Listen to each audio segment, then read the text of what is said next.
I wouldn't have any problems with getting on a P&O ferry, and I think it's really important that we've secured this investment for Britain, because this investment in the Thames Gateway port will bring good jobs, paying decent wages to people in that community in Essex, and will also expand our capabilities to import and export around the world, all contributing to growth, which is the number one mission of this government, because with growth comes higher wages, better living standards and more money for our public services. But your colleagues, Louise Haigh, the Deputy Prime Minister, they had a point, didn't they? P&O was a dreadful employer in the way it treated people. And does this not get to the heart of the tension here? You're seeking investment, but you don't really care where it comes from. You don't care how they treat their employees. Well, under the last government, under the Conservatives, it was possible to fire and rehire workers. It was possible to have exploitative zero-hour contracts.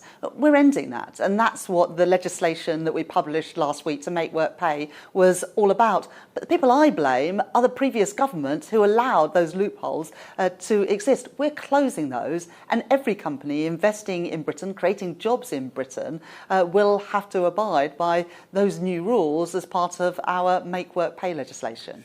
That central tension, though, in the last week, you're holding this event today, you're very pleased with the people in the room, there's a lot of money in the room. Last week you announced new workers' rights legislation. There is a tension here, and is it actually possible to deliver on your social justice agenda while also allowing the capitalists to make the return they need? Because there are plenty of people who say it's not.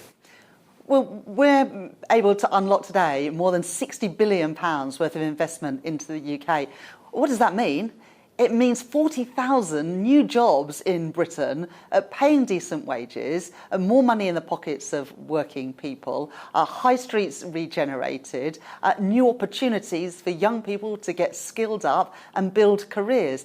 So these policies, they are proudly pro-business. We've got businesses here today worth trillions of pounds, and proudly pro-worker, because I believe you can be both things. In fact, I don't think you can be pro-working people unless you're pro-creating the environment to get businesses to invest in Britain. And similarly, you can't be pro-business unless you're pro-skilling up working people to ensure that they've got the skills to do the jobs that are available in the economy. So the two things go hand in hand. That's what this new Labour government recognises. But there is a cost of business. These workers' rights regulations, they're adding cost. I mean, you can't say they don't, and businesses don't like that. I mean, you are asking business to pay twice. You're asking for the investment and the additional cost of doing business with Britain.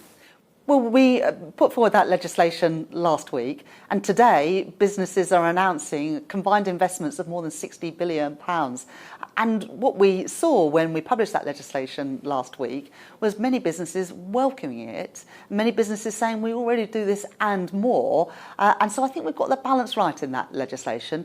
Yes, we do need to improve the security for working people. More working people should be paid a wage that they can afford to live on and have the security from 1 week to the next of how many hours they're going to do and what they're going to get paid. And that's what that legislation does. So it is pro-working people, but also by putting more money in the pockets of working people, that's good for business as well. Let's move on to your agenda and your office specifically. You're asking for investment today, you're making the case for Britain, but are you not also looking at that room and thinking, I can shake these people upside down for tax revenue, capital gains tax, increases in employer national insurance? They're actually going to be slapped with a load of taxes not long after they're out of the door. Well, the precondition for bringing investment into Britain is to bring stability back to Britain.